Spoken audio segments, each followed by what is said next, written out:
Hello বন্ধুরা, আপনারা দেখছেন বাবলি রান্নাঘর। আজকে বাবলি রান্নাঘরের রেসিপি দুপুরের খাবার। আজকে রবিবার, আর আমরা তো বাঙালি। রবিবার দিনকে বাঙালির রান্নাঘরে একটু মাংস হবে না তেমন তো হবে না। তাই জন্য আজকে দুপুরে কিন্তু সবার প্রথমে দেখে দিচ্ছি গরম গরম মাংস, মুরগির মাংস, আলু দিয়ে লাল লাল ঝোল। তারপরে রান্না করেছি দেখো লাল শাক। শাক খাওয়া কিন্তু অনেক উপকার, এই জন্য আমরা প্রায় দিনই শাক রাখার চেষ্টা করি খাবারে। আজকে রান্না করেছি লাল শাক, আর লাল শাকটা আমাদের বাড়ি একটু বেশিই হয়, কারণ লাল শাকটা সবাই ভালোবাসে। আর এদিকে রান্না করছি ডাল।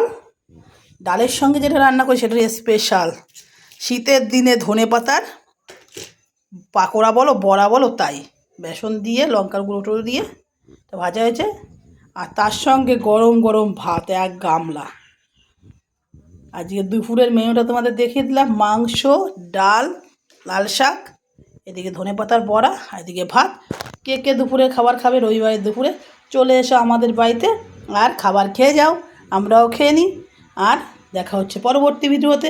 সবাই সুস্থ থাকবে, ভালো থাকবে। আর দুপুরের খাবার দাবার ফটাফট খেয়ে নাও, আমরাও খেয়ে নিচ্ছি। ধন্যবাদ।